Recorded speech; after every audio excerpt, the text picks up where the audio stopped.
பேதுரு First Peter முதலாம் அதிகாரம் chapter 1 14-15 வசனங்கள் வாசிப்போம். verses 14 and 15. நீங்கள் முன்னே உங்கள் அறியாமையினாலே கொண்டிருந்த இச்சைகளின்படி இனி நடவாமல் கீழ்ப்படுகிற பிள்ளைகளாயிருந்து உங்களை அழைத்தவர் பரிசுத்தராயிருக்கிறது போல நீங்களும் உங்கள் நடக்கைகள் எல்லாவற்றிலேயும் பரிசுத்தராயிருங்கள். கர்த்தருடைய பரிசுத்த நாமத்துக்கு மகிமை உண்டாவதாக. Glory be to the holy name of the Lord.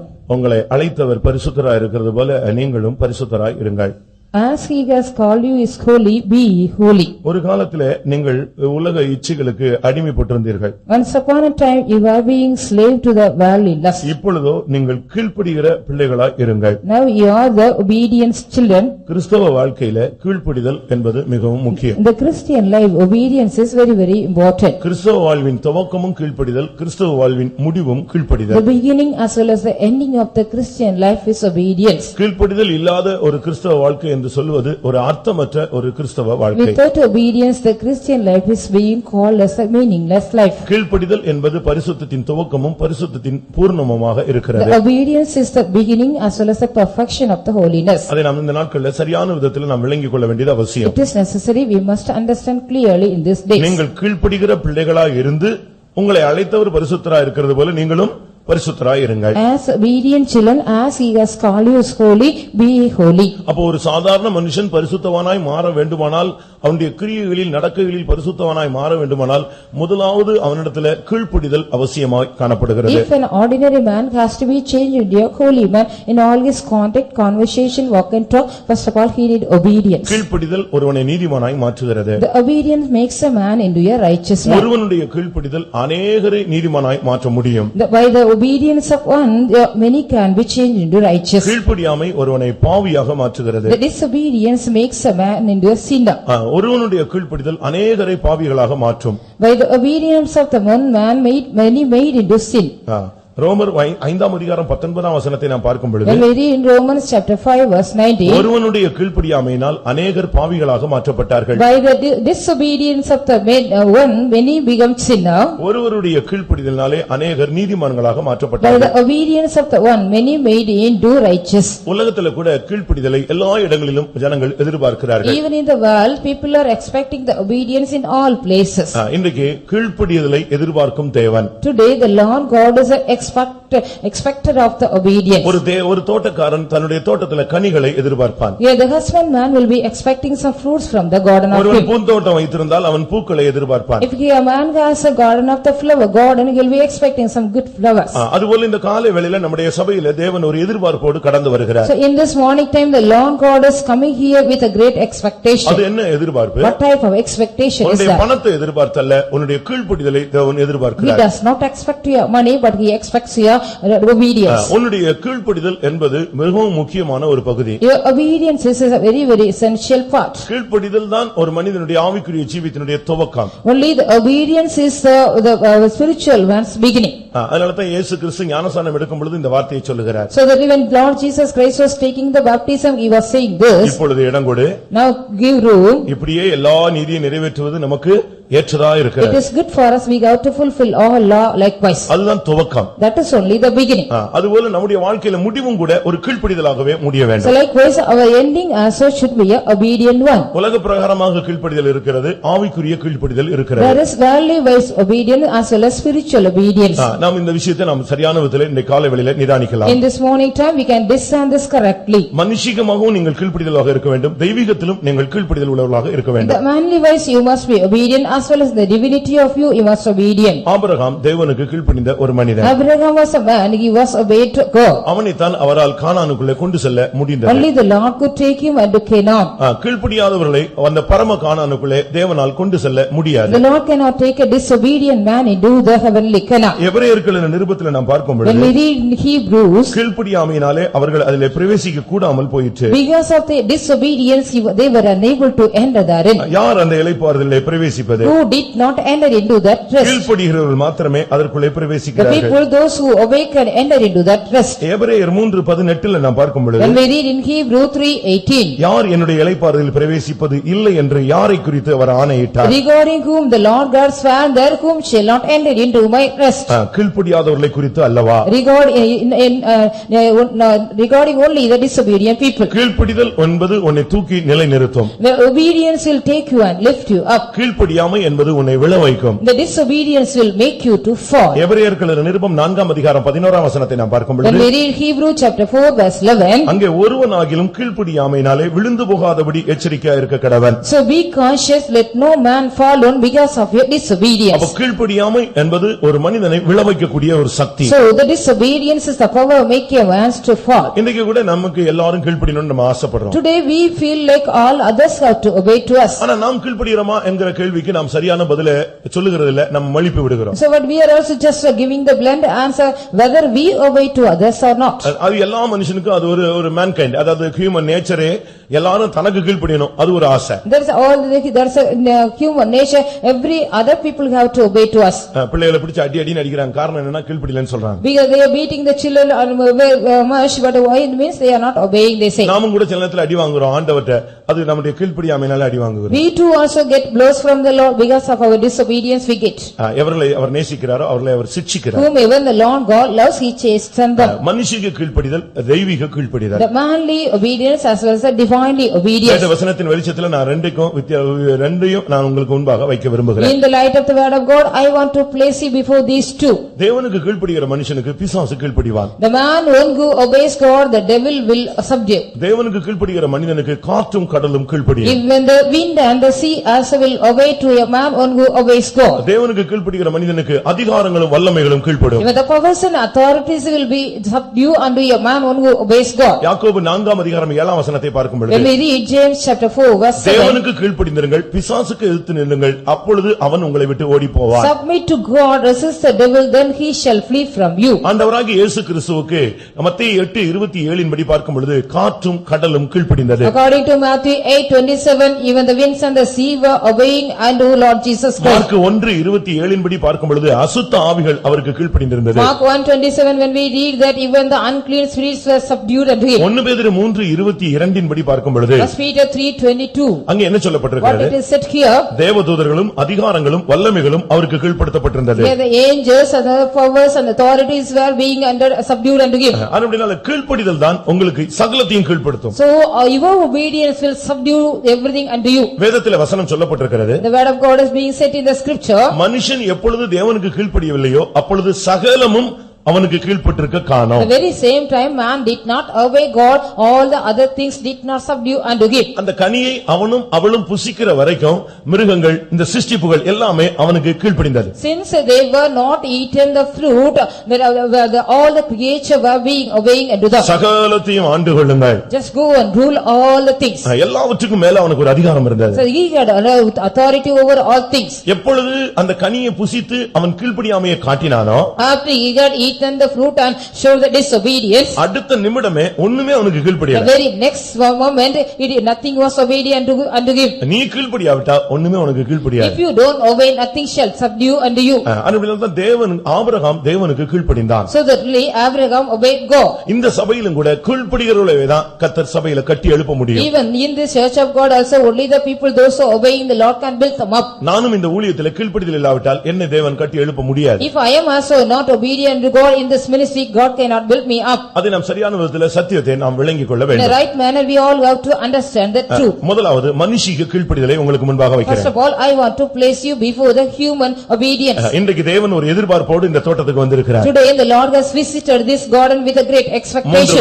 3 வருஷம் கழித்த பின்பு அந்த தோட்டத்துக்கு வந்து அந்த மரத்திலே ஒரு கனியை எதிர்பார்த்த ஒரு தேவன். The God, he is a God. After the 3 years have been passed, he came to the garden and expected the fruit from that garden. அதுபோல இந்த வருஷத்தின் கடைசி வாரங்களிலே கர்த்தர் நம்முடைய சபையில கீழ்ப்படிதல் உண்டோ என்று எதிர்பார்த்து அவர் கடந்து வந்திருக்கிறார். In the year of the last day, the Lord God is also visiting here. Is there any obedience in the church of God with the expectation he is here? முதலாவது வேலையாட்கள் எஜமான்களுக்கு கீழ்ப்படிய First வேண்டும். of all, the servants, they have to obey the masters. இந்த உலக பிரகாரமா நாம் வாழ்ந்து கொண்டிருக்கிறோம். Worldly wise, we are living here. உலகத்தில் வாழ்கிறோம். We are living in this world. நம்மில் அநேகர் வேலையாட்கள். Many of us are servants. ஒன்று ரெண்டு பேர் வேணா முதலாளிகளா இருக்கலாம். Either one or two may be the masters. ஆனாலும் நமக்கு ஒரு எஜமான் இருக்கிறார். But we are also having a master. நாம் எஜமானா இருந்தாலும் நமக்கு இன்னொரு ஒரு எஜமானா இருக்கிறார். Even though we are master, we are having another great master. முதலாவது வேலையாள் என்பவன் எஜமானுக்கு கீழ்ப்படிய வேண்டும். First of all, the servant, he has to obey the master. நீங்க சபைக்குள்ள வந்துட்ட பிறகு நான் ஆண்டவருக்கு தான் கீழ்ப்படிவேன்னு சொல்லிட்டு இருக்க முடியாது. நீங்க உலகத்துல இருக்கிற வரைக்கும் என்ன செய்யணும்? எஜமான்களுக்கு கீழ்ப்படியணும். After you come into the church of God, you should not only say I have to obey, I must only obey God, I will not obey the valley people, but you have to obey the masters too. எஜமான் என்று சொன்னால் உலகத்துல உள்ள எஜமான் எப்படி இருப்பான்? How shall be the valley master? ஒன்று எஜமானாகவே இருப்பான். One thing, he shall be like a master. ஒருவேளை நல்லவனா இருக்கான். Either he may be good, இல்ல சாந்த குணம் உள்ளவனா இருப்பான். or he may be a gentle one. சில எஜமான் வந்து முரடனா இருப்பான். Some other masters may be a rebellious or stubborn one. ஆனா பைபிள் என்ன சொல்லுது? But what does the Bible say? 1 பேதுரு 2:18 பார்க்கும் பொழுது, When we read 1 Peter 2:18, அவன் நல்லவனோ, either he is good, அவன் சாந்த குணம் or உள்ளவனோ, gentle, அவன் முரடனோ, or either he is froward, ஆனா எஜமானுக்கு நீ கீழ்ப்படிய but you வேண்டும். must obey to your master. வாசியுங்கள். Please read. வேலைக்காரரே, அதிக பயத்துடனே உங்கள் எஜமான்களுக்கு கீழ்ப்படிந்திருங்கள். நல்லவர்களுக்கும் சாந்த குணமுள்ளவர்களுக்கும் மாத்திரமல்ல, முரட்டு குணமுள்ளவர்களுக்கும் கீழ்ப்படிந்திருங்கள். எஜமான் இப்படித்தான் இருக்கணும்னு ரூல்ஸ் கிடையாது. ஆனா வேலைக்காரன் இப்படித்தான் இருக்கணும்னு ரூல்ஸ் இருக்கு. There is a rule for the servant, he has to act like that, but there is no rule for the master. அதனால அவங்க எப்படினாலும் இருப்பாங்க. அத பத்தி நீ வந்து அவன்கிட்ட போய் பிரசங்கம் பண்ண கூடாது. You no need to go and preach them, they shall be in any manner. இன்னைக்கு நம்ம விசுவாசிகள்ட்ட சிலர் வேலை செய்றாங்க. Some of our believers are working and our believers. இவங்க சமயம் வச்சா பிரசங்கம் பண்ணிடுறாங்க. So when they get opportunity, they are preaching to them. அப்படி பண்ணும்போது தான் அந்த இடத்துல வேலையில நம்ம நிக்க முடியாம வெளிய வந்துறோம். When you do that only, you cannot able to stand there in the work of you and coming out. அந்த ஸ்பாட் போன பிறகு நீ யாரு? நீ வேலையாள், அவர் எஜமான். After you go to the spot, you are a servant, he is the master of you. அந்த விஷயத்தில் நீங்க நம்ம கவனமாக இருக்க வேண்டும். In that matter, you should be very very careful. முதலாவது ஒரு விசுவாசி தன்னுடைய வேலையாள், அவன் ஒரு வேலையாளா இருந்தால் நிச்சயமாக எஜமானுக்கு உலக பிரகாரமாக அவன் கீழ்ப்படிய வேண்டும். First of all, if you believer, if he is a servant, he has to obey to the valley master. அவன் வந்து அவன் முரடனா இருப்பான், நல்லவனா கூட இருப்பான். Either he may be a rebellious or stubborn one or good. ஒருவேளை அவன் ரொம்ப சாந்த குணமுள்ளவனா கூட இருப்பான். Perhaps he may be sometime a very gentle one. அவன் இப்படி தான் இருக்கணும் அப்படினு ரூல்ஸ் கிடையாது. There is no rule, he has to be like that. நமக்கு தான் ரூல்ஸ் இருக்கு. இப்படி தான் இந்த கம்பெனில வேலை செய்யணும்னு ரூல்ஸ் இருக்கு. Only we are having, we the servants, we are having the rules, we have to act like that in that company. அதனால தான் ஒரு சிலர்லாம் நாங்கள் அடிமையாக இருக்க மாட்டோம் அப்படிங்கறாங்க. So even though some people are saying we shall not be a slave to them. நல்லது. It is good. ஆனா அடிமையா இருந்தால், அடிமையா அழைக்கப்பட்டால் அடிமையா இரு. But if you are being called as a servant, be as a servant. சுயாதீனனாய் அழைக்கப்பட்டால் சுயாதீனனாய் இருன்னு Bible சொல்கிறது. If you are being called as a freeman, be as a freeman, the Bible says. அப்படினால் இந்த விஷயத்துல நாம் முதலாவது ஒரு விசுவாசியானவன் புறஜாதிகள் மத்தியிலே எஜமான்களுக்கு அவன் கீழ்ப்படிய வேண்டும். So among the Gentiles, a believer, he has to obey the master of him. கொலோசியர் 3:22 இது சொல்லப்பட்டிருக்கிறது. Even it is said in Colossians 3:22.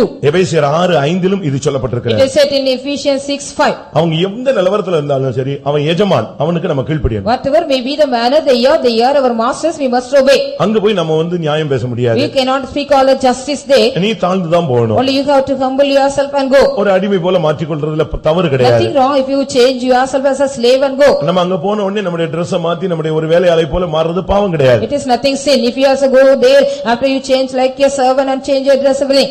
நாம வந்து நம்ம தாழ்த்துறதுல நல்லதுதான். It is good if you humble ourselves. முதலாவது ஒரு விசுவாசி உலக பிரகாரமா இருக்கும்போது எஜமானுக்கு அவன் கீழ்ப்படிய வேண்டும். First of all, a believer, value-wise, he has to obey the master of him. இப்படி குடும்ப வாழ்க்கையில நீங்க உலக வாழ்க்கையிலும் குடும்ப வாழ்க்கையிலும் நீங்க கீழ்ப்படிஞ்சாதான் சத்தியத்துக்கு கீழ்ப்படிறதுல அர்த்தம் இருக்கிறது. There is also meaning you are obeying unto the truth only then if you obey in the valley work as well as in the family of you. இரண்டாவது புருஷர்களுக்கு மனைவிகள் கீழ்ப்படிய வேண்டும். Secondly, the wives they have to submit their husbands. எபேசியர் 5:22. Ephesians 5:22. அதனால புருஷனுக்கு மனைவி கீழ்ப்படிய கூடாது, மனைவிக்கு புருஷன் கீழ்ப்படிய கூடாது, இப்படி எல்லாம் மாற்றி மாற்றி நம்ம பேசி பழக கூடாது. We should not speak like the husband should not obey to the wife and the wife should not obey to the husband. மனைவி தான் கீழ்ப்படியணும்னு சொல்லி இருக்கு, புருஷன் கீழ்ப்படிய வேண்டியது இல்ல. அதுக்கு நான் பின்னால உங்களுக்கு வசனம் தர்றேன். So I want to give you the word of God later because only the wives has to be submitted to the husband, not the husband. முதலாவது புருஷனுக்கு மனைவி கீழ்ப்படிய வேண்டும். First of all, the wives they have to submit themselves to their husbands. கர்த்தருக்கு கீழ்ப்படி, அதாவது எப்படி கீழ்ப்படிய வேண்டும்? In what manner they have to obey? ஒன்று கர்த்தருக்கு கீழ்ப்படியறது போல கீழ்ப்படிய வேண்டும். As if they obey the Lord, they have to obey. இரண்டாவது சொந்த புருஷருக்கு கீழ்ப்படிய வேண்டும். Secondly, they have to obey their own husbands. மூன்றாவது எந்த காரியத்திலும் கீழ்ப்படிய வேண்டும். Thirdly, in all things they have have to obey. நான்காவது ஆண்டவன் என்று சொல்லி கீழ்ப்படிய வேண்டும். Fourthly, they must call them as lords and obey. இப்படி ஒரு விசுவாசி வீடு இருந்துச்சுன்னு சொன்னா அந்த விசுவாசி வீட்டுல குழப்பமே கிடையாது, சாத்தானுக்கு அங்க இடமே In கிடையாது. such a house of the believers' houses like that, when there is no room for the devil, the house will be good. அதுதான் வேதம் அழகாக சொல்லுகிறது. The scripture says very beautifully. எபேசியர் 5:22 வாசியுங்கள். Please read Ephesians 5:22. மனைவிகளே கர்த்தருக்கு கீழ்ப்படிகிறது போல உங்கள் சொந்த புருஷருக்கும் கீழ்ப்படியுங்கள். கர்த்தருக்கு கீழ்ப்படிகிறது போல இதுல கீழ்ப்படின்னு சொல்றார். So you as you obey unto the Lord, you obey to your husbands. ஆவிக்குரிய தேவனுடைய ஜனங்கள் இந்த வசனத்தை நாம் படிக்க வேண்டும். The spiritual children of God, we have to read this word of God. இது நம்ம சபையில வந்து கல்யாணத்துக்கு மட்டும் கேட்கிற வசனம் வாசிக்கிறது போல இருக்கும். This will be only for the day of the wedding that this word of God is being read. கல்யாணத்தன்னைக்கு என்ன சொன்னாலும் சரின்றான். Whatever you say on the day of wedding, they will say okay. இந்த சபையில இருக்கிற எல்லார் கால்லயும் விழுந்து கும்பிட்டுறனா விழுந்துருவான். So if you are asked to just bow down on the feet of everybody, those who are in the congregation, they will ready. இது உலகத்திலே அப்படிதான் நடக்குது. Even in the world also it happens so, no? கல்யாணத்தன்னைக்கு எல்லார் கால்லயும் விழுந்து கும்பிடுவாங்க. On the day of wedding day, they will be just bowing down on the head leg of everybody and just worship. அன்னைக்கு எத்தனை மணி நேரம் பிரசங்கம் பண்ணுங்க கேட்பான், ஏன்னா வேற வழியே இல்ல.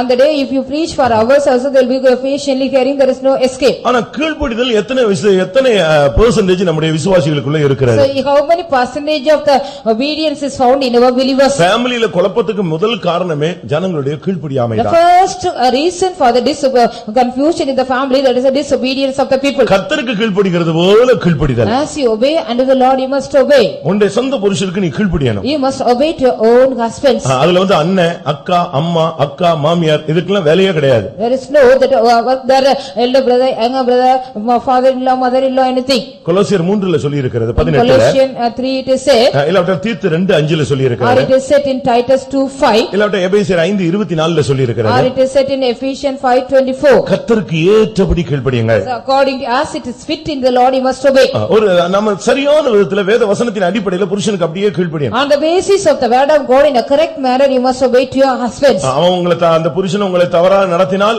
அதுக்கு தேவன் அவனிடத்துல கவனிக்க கேட்பார். If the husband of you led you in a wrong manner, the Lord shall ask the account from him.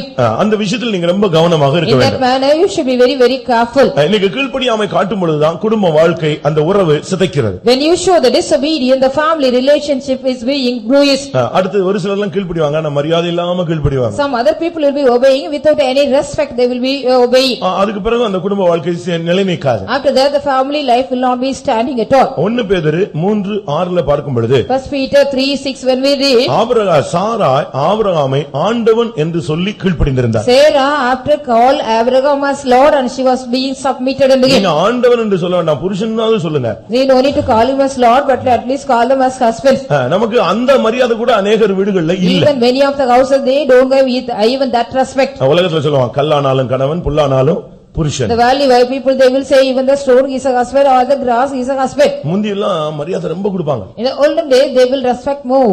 உங்க வீட்டுக்காரர் பேர் என்னன்னா சொல்ல மாட்டாங்க. What is your husband's name? They won't say. அதுக்கு வந்து இன்னொருத்தனை கூப்பிட்டு அப்பா பேரை சொல்லு அப்படின்னு So சொல்லுவாங்க. calling another man, they will be mentioning the name of the father. ஆனா இப்ப அப்படி இல்ல. Nowadays it is not so. இவங்க கூப்பிடுறதே பேர் சொல்லி என்ன Only they themselves are calling by name. அதுக்கு இன்னொருத்த வந்து சொல்ல வேண்டிய அவசியமே You இல்ல. don't need to know, other has to come and tell the name of them. ஏன் அப்படி வந்துருச்சு? Why the tradition has changed? இது ஒரே ஸ்கூல்ல ஒரே கிளாஸ்ல படிக்கிறது இப்படி ஓடி போய் கல்யாணம் கட்டினதெல்லாம் திருப்பி மரியாதை எங்க கிடைக்கும்? இப்படி தான் இருக்கும். So in the same class, they have studied in the same manner, so they are going running and marrying. அங்க வந்து நீங்க வந்து ரெஸ்பெக்ட் எல்லாம் எதிர்பார்க்க முடியாது. We cannot expect any respect there. முதல்ல உலக அன்புல இருக்கும் பொழுது அவன் நாயேன்னு சொன்னாலும் ஏத்துக்குவான், பேயேன்னு சொன்னாலும் ஏத்துக்குவான், அடிச்சாலும் ஏத்துக்குவான். ஒரு 2 வருஷம் கழிச்சு பிறகுதான் ஓஹோ நமக்கு மரியாதையே இல்ல போல் இருக்கு அப்படிங்கும்போது சண்டை போடுவான். அதனாலதான் வாழ்க்கை செதறி அதாவது வீட்டுக்கு பிச்சிட்டு போயிருது. When they are in the valley love, they will be just a valley affection, they will be calling your dog or devil mean, they will be accept. After 2 or 3 years back only they will come to know, they will just get angry. அதெல்லாம் அவசியமே இல்ல. There is no need all this. உன்னுடைய வாழ்க்கையில நீ ஆண்டவன் என்று சொல்லி நீ அப்படி ஒரு கீழ்ப்படிதலை நீ கற்றுக்கொள்ளணும். You have to learn such type of obedience, being calling your husband as Lord. அந்த வார்த்தையினுடைய அர்த்தம் என்ன? What is the meaning of this word? மரியாதைக்குரிய வார்த்தையை நீ புருஷன்ட்ட உபயோகிக்கணும். You have to use the polite words and your husbands. அதத்தான் Bible அழகா சொல்லி இருக்கு. It is said in the Bible very beautifully done. Zephaniah 3:9ல, in Zephaniah 3:9, உன்னுடைய பாஷையை சுத்தமான பாஷையா மாற I பண்ணுவேன். will make your language into a pure language. அபிஷேகம் பெற்ற பின்பு நீ யார பேசினாலும் மரியாதையா பேசணும். After you have received the anointing, whomever you talk to, you have to speak politely. பெரியவங்களை மரியாதை கொடுக்கணும். So you have to give respect to the elders. புருஷனுக்கு கொடுக்க வேண்டிய கனத்தை கொடுக்கணும். What other honor you have to give, and the husband you have to give. இத கேட்ட உடனே மனைவிமார்களுக்கு ரொம்ப கஷ்டமா இருக்கும், புருஷர்களுக்கு கொஞ்சம் சந்தோஷமா இருக்கலாம். The husbands will be so happy, the wives will be somewhat feeling difficult after hearing that.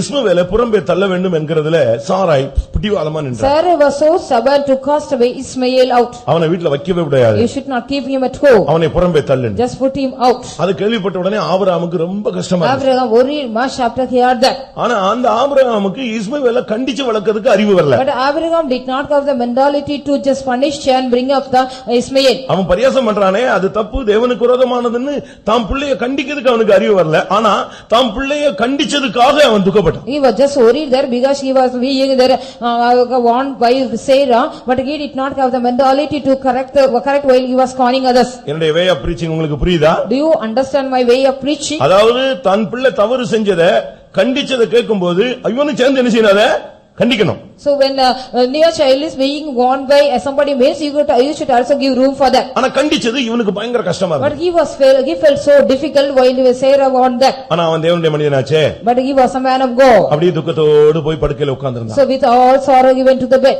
ஆனா தேவன் நைட்ல அவன்கிட்ட பேசினார். And when the night time the Lord God dealt with him. நீ ஏன் துக்கப்படுற? Why do you worry? பாவத்தை புறம்பாக்க ஏன் துக்கப்படுகிறாய்? Why do you worry to put away the sin? அதிகாலையில உன் மகனை வெளியே அனுப்புன்னு சொன்னார். Early morning send your son out. இந்த விஷயத்துல உன் மனைவி சொன்னதுக்கு நீ என்ன செய்யணும்? கீழ்ப்படியணும். In this matter what your wife said you must obey. ஆனா ஆபிரகாம் அப்படியே தேவனுக்கு கீழ்ப்படினான். But Abraham obeyed as it is the law. காலையில எந்திரிச்ச உடனே இஸ்மவேலை புறம்பே தள்ளி. Early morning after he got up he put Ishmael out. நீங்க அதனால புருஷன் மனைவி சொன்னா கீழ்ப்படிய கூடாதுன்னு ஒண்ணு தலையில ஒண்ணு அப்படி ஒண்ணு யாருக்கும் கிரீடம் கொடுக்கல. There is no crown has been given to any husband if the wife said if we don't obey. நல்லது சொன்னா நீங்க ஏத்துக்கொள்றதுல ஒண்ணும் தவறே கிடையாது. There is nothing wrong if they say any good thing you have to accept that. 1 பேதுரு 5:5ல பார்க்கும் பொழுது And we read in 1 Peter 5:5. ஒருவருக்கொருவர் தெய்வ பயத்தோடு கீழ்ப்படியுங்கள். With all godly fear you must obey each other. புருஷனுக்கு மனைவி, மனைவிக்கு புருஷனும். So mutually the husband to the wife and the wife to each husband. இதைத்தான் எபேசியர் 5:22லயும் சொல்லிருக்கு. தெய்வ பயத்தோடு ஒருவருக்கொருவர் With கீழ்ப்படியுங்கள். godly fear you have to obey each other. It is said in Ephesians 5:21. மனைவி சொல்றதுல நல்ல கருத்து இருந்தா ஏத்துக்கணும். நீ என்ன சொல்றது நான் என்ன கேக்குறதுன்னா அவ்வளவுதான். What are the good opinions said by the wife you have to ready to accept that. What you say what I have to hear that means their fight. அதுக்கு பிறகு உங்க கூட தான் கடைசி வரைக்கும் வாழ்வாங்க, வேற வழி இல்ல. After that there is no other escape, they shall be living with you. ஆனா அண்டர்ஸ்டாண்டிங் இல்லாமலே But போயிட்டு you don't have any good understanding between அது you. ஒரு பாசம் இருக்காது. You will not have any affection ஒரு with அன்பு you. இருக்காது. You will not have any love. ஒரு தெய்வீகம் இருக்காது. You don't have any divinity with you. என்ன பண்றது கடைசி வரைக்கும் வாழ்ந்து So செத்து. what to do till the end? I have to live and die. அப்படி ஒரு வாழ்க்கை நீ வாழ வேண்டிய, இங்கேயே நரகத்தை அனுபவிக்க வேண்டிய அவசியம் இல்ல. There is திருப்பி நீ no- நரகத்துக்கு தான் போற, அது எதுக்கு waste? There is no need to enjoy a hell life here as well as finally you are going to reach hell. அதனால இந்த விஷயத்துல நீங்க ஒருவருக்கொருவர் So கீழ்ப்படியுங்க. in this matter each other you must obey. அந்த விஷயத்துல ரொம்ப கவனமாக நீங்க In that இருக்கணும். matter you should be very careful. அடுத்ததாக Nextly இயேசு பிதாவுக்கு கீழ்ப்படிந்தார். Jesus Christ obeyed the Father. அவர் ஊருக்கு உபதேசம் அல்ல, He- அவர் ஜீவித்து உபதேசம் பண்ணார். After he lived he just preached there, he just simply did not preach the word. பிதாவுக்கு சமமா இருந்தார். He was equal to the Father. ஆனா பிதா இப்ப சொன்ன உடனே அப்படியே கீழ்ப்படிஞ்சு கீழே இறங்கி Now when வரார். the Father God said immediately he obeyed and came down. நீங்க போய் பூமியிலே ராஜாதி ராஜாவா இருங்கள் அப்படிலாம் சொல்லல. நீங்க பூமிக்கு போகும்போது எப்படி போகணும்? அடிமையா நீங்க போறீங்களா? It is not so you have to go as a king of kings to the earth, but you have to go as a slave. அப்படியே அடிமையா தான் வந்தார். Like a slave he came. மனித சாயலாக அடிமையின் ரூபம் எடுத்து உள்ள இறங்கி He வந்தார். took the form of a man as well as he took the form of a servant and came. அவருடைய கீழ்ப்படிதல் என்ன? What was his obedience? இங்க வந்து உடனே பாடுகள் மூலமாய் கீழ்ப்படிதலை கற்றுக்கொண்டார். So he also learned obedience by the sufferings he went under. உங்க பிள்ளைகளுக்கு கீழ்ப்படிதலை கற்றுக் கொடுங்க. You must teach the obedience to your children. பெற்றோர் பெரியவங்களுக்கு கீழ்ப்படி. You must obey to the parents and the elders. நீங்க கீழ்ப்படிதலை கற்றுக்கொள்ளவே இல்ல. You have not even learned the obedience at all. உன்னுடைய சிறு வயது முதல் என்னுடைய சத்தத்துக்கு கீழ்ப்படியாமல் போவதே உன்னுடைய வழக்கம் என்று எரேமியா தீர்க்கதரிசி சொல்கிறார். Jeremiah the prophet say it is only your habit from your since your childhood you are not even obeying me. எங்கெல்லாமோ இன்ஜினியரிங் காலேஜ்ல உங்க பிள்ளைகளை படிக்க வைக்கிறீங்க. You are also giving education to your children in some engineering colleges. வெளிநாட்டுல கூட படிக்க வைக்கிறீங்க. Even you are giving education in the foreign countries. எபிரேயர் 5:8ல இயேசு கீழ்ப்படிதலை இந்த பூமியில வந்து கற்றுக்கொண்டார். In Hebrew 5:8 Jesus Christ came down to the earth to learn obedience. பட்ட பாடுகளினாலே அவர் கீழ்ப்படிதலை By கற்றுக்கொண்டார். the sufferings he just gone through, he learnt obedience. பிலிப்பியர் 2:8 அவர் கீழ்ப்படிந்தார், மரண பரியந்தம் கீழ்ப்படிந்தார். Philippians 2:8 he obeyed till the sufferings of the death or the death of the cross he obeyed. அவர் குமாரன் தான், ஆனா முழுவதும் கீழ்ப்படிந்தார். Even though he was a son of God, totally he obeyed. பரலோகத்திலிருந்து கீழே இறங்கி வரும்போதும் கீழ்ப்படிந்து வந்தார். While he was coming down from the heaven, he obeyed. அவருடைய பிறப்பு ஒரு அவமானமான, உலக பிரகாரமா அவமானமான தவறான ஒரு சித்தரிப்பு. Even his birth was worldly, it was also shameful depiction. 30 வயது பின்பு ஊழியத்தை தொடங்குகிறார். So at the age of 30, he was starting his ministry. அப்போ ஒரு இடத்துல ஒருத்தவங்க வந்து சொல்றாங்க, நாங்கள் வேசித்தனத்தில் பிறந்தவர்கள் அல்லன்னு சொல்றாங்க. In one place, one man was saying, we have not born in the fornication. எப்பமோ பிறந்ததை தவறுன்னு சுட்டி காட்டுறான். They were also finding out what he was born in the manner. ஆனாலும் அவர் பிதாவுக்கு கீழ்ப்படிந்தார். But even though he obeyed the father, சிலுவை, cross, பாடுகள், sufferings, சவுக்கடிகள், all the scourges, ஆணிகளில் அடிக்கப்படுதல், he was being nailed by the nails, விலாவில் குத்தப்படுதல், he was being pierced in the side of him. எப்படி இருக்குன்னு பாருங்க. How it was. அதனால தான் மரண பரியந்தம், அதாவது சிலுவையின் மரண So பரியந்தம். he obeyed till the death, that is the death of the cross. அப்படி இருந்தாலும் நீங்க கீழ்ப்படியணும். Whatever manner, you must obey that. அது சிலுவையா இருந்தாலும் கீழ்ப்படியணும், முரடனா இருந்தாலும் கீழ்ப்படியணும். Either it may be the cross, other stubborn man, you must obey. அபிகாயிலுடைய புருஷன் நாபாலை பத்தி நீங்க பைபிள்ல You படிச்சீங்க. might have studied about the husband of the Abigail, Nabal. அவன் துராகிருதன், He was an evil man. Muradan, He was a stubborn man. அவன் ஒரு குடிகாரன். He was a drunkard. அவன் கூட தான் அவ வாழ்ந்தாள். She was living with him. அவ பைபிள்ல எங்கயாவது நீங்க படிச்சு பாருங்க, பெட்டி தூக்கிட்டு ஓடினாலாம் கிடையாது. If you read in the Bible, she has not taken the luggage and ran away. அம்மா, அக்கா, அண்ணன், தம்பி எல்லாரையும் கூப்பிட்டு பஞ்சாயத்து வச்சதா பைபிள்ல கிடையாது. In the Bible, that's not mentioned. She has also kept the panchayat, calling her brother or mother or anybody. கர்த்தர் இந்த வாழ்க்கை கொடுத்தார், அவ்வளவுதான். Only the Lord has granted you this life, that's அது all. சரியோ தவறோ தேவன் அனுபவிச்சிருக்கிறார். Either it is correct or wrong, the Lord has given you. நான் அவரிடத்தில் அன்பு கூறுகிறேன், அது எனக்கு நன்மையாகத்தான் என்ன செய்யும், அமையும். I love unto him, that is good for me. அந்த அளவுல தான் அவர் அதை ஏற்றுக்கொண்டார். In that level only she accepted that life. அவன் பயங்கர சீரக்கூடிய ஒரு ஆள். He was a man, he was a very severe man, angry man. தகாத விதமா பேசுவான். He used to speak without any knowledge. தகாத விதமாய் Wrongly he will be speaking. filthy words, அத கெட்ட வார்த்தை Filthy words, பேசக்கூடிய ஒரு he ஆள். will be speaking filthy words. தாவீதின் வேலைக்காரன்லாம் துரத்தி விட்டுட்டான். And the servants of David being sent out by them. அவ்வளவு மோசமான ஒரு ஆள். Such type of very great இன்னும் cruel சொல்ல man. போனா நன்றி இல்லாத ஒரு ஆள் அவன். If we say means he was an ungratitude ஆனா man. அவன் கூட அவன் என்ன செய்தா, வாழ்ந்தான். But with him Abigail was living. எப்படி இருக்குன்னு யோசிச்சு How பாருங்க. it would be, you see. அதுதான் தெய்வீக That வாழ்க்கைங்கிறது. is only the life of divinity. அதுக்கு பின்பு அவள் தாவீதுக்கு மனைவியானாள். அதாவது இந்த உலகத்துல இந்த உலகத்துல நீ இந்த பாடுகளுக்குள்ள போகும்போதுதான் கிறிஸ்துவுக்கு மனவாட்டியாய் நீ மாறுகிறாய். When you go under the sufferings in the world, then only you become the wife unto Christ. அடுத்து கொலோசியர் 3:20 வசனத்தில் பார்க்கிறோம். Colossians 3:20. பிள்ளைகள் பெற்றோருக்கு கீழ்ப்படிய The வேண்டும். children, they must obey the parents. அது வந்து சாகர வரைக்கும் கீழ்ப்படியணும். Till the death of you must obey. கடைசி வரைக்கும் அவன் உனக்கு அம்மா தான், அவங்க உனக்கு அப்பா தான். Till the death, the end of you, they are the father and mother to you. நீ வந்து தாய் தகப்பனா மாறினா கூட உனக்கு அவங்க யார்தான், கடைசி வரைக்கும் அம்மா அப்பா தான். Even though you are changing into the father and mother, they till the end of you, your father and mother are the father and mother to நீ you. வந்து பேரண்ட்ஸ் ரொம்ப கனம் பண்ணணும். You must honor your parents much. ஒருவேளை வயசான பிறகு அவங்க குழந்தை போல மாறிடுவாங்க. Perhaps after they reach after they are grown up, they will be like childish sometime. உலகத்துல சொல்லுவான், ஒரு வயசுல ஒரு குணம், அடுத்த வயசுல இத்தனை குணம், அடுத்த வயசுல இன்னென்ன குணம், அதெல்லாம் உங்களுக்கு விளக்கமா சொல்ல நான் விருப்பப்படல. I don't want to explain all the things. The value people, they be saying that one in each and every different type of 20ல ஒரு குணம், 40ல ஒரு குணம், 60ல ஒரு குணம் சொல்லுவான். They will be saying 20 years you will be having one character, 40 years, 60 years your characters will be changing. அவங்க எந்த குணத்துல மாறினாலும் சரி மாறாட்டாலும் சரி, நீங்க உங்களுக்கு அவங்க தாய் தகப்பன். They are your parents, either they change into any characters or not. அவங்கள கடைசி வரைக்கும் நீங்க கனம் பண்ணி தான் ஆகணும். Till the end of their life, end of your lifetime you must obey. அவங்களுக்கு கீழ்ப்படியறதுல ஒண்ணும் தப்பே கிடையாது. Nothing wrong if you obey them. அதுதான் தேவனுடைய திட்டம். That is only the plan of God. அவங்க வந்து கடைசி காலத்துல குழந்தை போல மாறிடுவாங்க. The last time of their lifetime they shall be changed into like a childish. நீங்க காசு கொடுத்துட்டு போவீங்க, திருப்பி வந்து உங்க பிள்ளை வந்து காசு கொடுத்தானே, என் பிள்ளையா எங்க என்ன வந்து பார்த்தான்றாங்க. So if you give the money, அறியாமையில பேசிட்டே இருப்பாங்க. In their innocence they'll be going on talking. If you give money, so my son has not given any money, they may say. அப்பதான் மருமகள் சாப்பாடு கொடுத்திருப்பா, நல்லா சாப்பிட்டு இருப்பாங்க. பையன் வந்த உடனே ஏமா சாப்பிட்டியா, எங்க சோறு கொடுத்தா அப்படின்றான். The daughter-in-law would have given any food to them. So when the son comes, means have you eaten? Means no, she has not given anything. She'll say. உடனே இவருக்கு அம்மா மேல ஒரு பயங்கரமான பாசம் வந்துரும். Then he will be getting great affection upon the father and mother.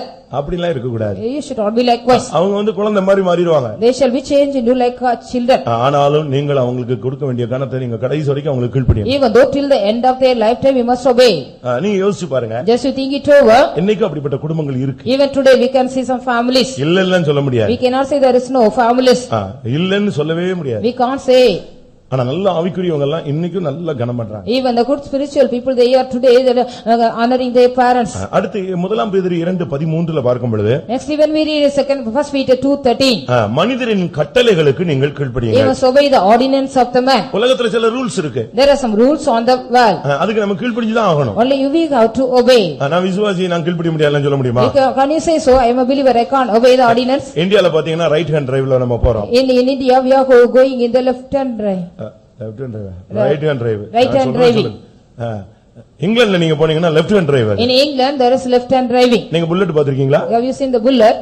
அந்த bike நீங்க பாத்தீங்கன்னு சொன்னா பிரேக் வந்து நமக்கு சாதாரண ஓட்டுறதை விட ஆப்போசிட் சைடுல இருக்கும். It will be in the opposite side than the ordinary driving. அது அன்னைக்கு பிரிட்டிஷ்காரனுக்கு ஏத்த மாதிரி வடிவமைக்கப்பட்ட ஒரு அனுபவம். It has been designed according to the British people on those days. இல்ல நான் லண்டன்ல இருந்து வந்திருக்கேன், நான் லண்டன்ல இருக்கிற மாதிரி தான் போறேன்னா அடுத்த சைடுல தான் நீ போணும், எதிர போனேன்னா நாய் அடிச்ச மாதிரி அடிச்சு வெளிய போட்டு போயிடுவான். So if you say so because I have come from London I will be going in the next side only, you will be just மனுஷனுக்கு சில கட்டளைகள் உலகத்துல இருக்கு. There are also some ordinances given by man in the world. நீ வேலைக்கு போனா கூட அங்க உள்ள ஆபீஸ்ல உள்ள ரூல்ஸ் அண்ட் ரெகுலேஷன்ஸ் கீழ்ப்படியணும். If you go to the job means you have to obey the rules and regulations of that office. ஸ்கூலுக்கு போனீனா அங்க ஒரு ரூல்ஸ் அண்ட் ரெகுலேஷன்ஸ் வச்சிருக்காங்க, அதுக்கு கீழ்ப்படியணும். If you go to school there are also some rules and regulations, you must obey that.